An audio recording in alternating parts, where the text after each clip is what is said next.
ഞാനിവിടെ ഉണ്ടാക്കാൻ പോകുന്നത് ഒനിയൻ ഓട്സ്. 2 സ്പൂൺ ഓട്സാണ് ഞാൻ എടുത്തത്, എനിക്ക് ആവശ്യമുള്ളത്. അതെടുത്ത് നല്ലവണ്ണം വറക്കുക. മാത്രം വെളിച്ചെണ്ണ തൂക്കി കൊടുക്കുക. ഒരിത്തിരി കടുകും ഇട്ട് കൊടുക്കുക. കടുക് പൊട്ടിയതിന് ശേഷം കറിവേപ്പിൻ്റെ ഇലയെല്ലാം വെളിച്ചെണ്ണയിലേക്ക് ആക്കി കൊടുക്കുക. ശേഷം ചെറിയ ഉള്ളി ചെറുതായി മുറിച്ചിട്ടതിന് ശേഷം നല്ലോണം വഴറ്റിയെടുക്കുക. ടൊമാറ്റോ ചെറുതായി മുറിച്ചിട്ടതും ഇട്ട് കൊടുക്കുക. ആവശ്യത്തിനുള്ള മുളക് പൊടിയും മഞ്ഞൾപ്പൊടിയും ഇട്ടുക.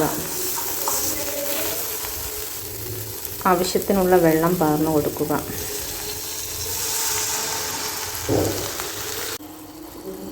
വെള്ളം പതിച്ചതിന് ശേഷം ഓട്സ് ഇതിലിട്ട് വേവിക്കുക നന്നായി. നമ്മുടെ ഒനിയൻ ഓട്സ് ഇവിടെ റെഡിയായി. മസ്റ്റ് ട്രൈ ചെയ്ത് നോക്കുക, നല്ല ടേസ്റ്റാണ്.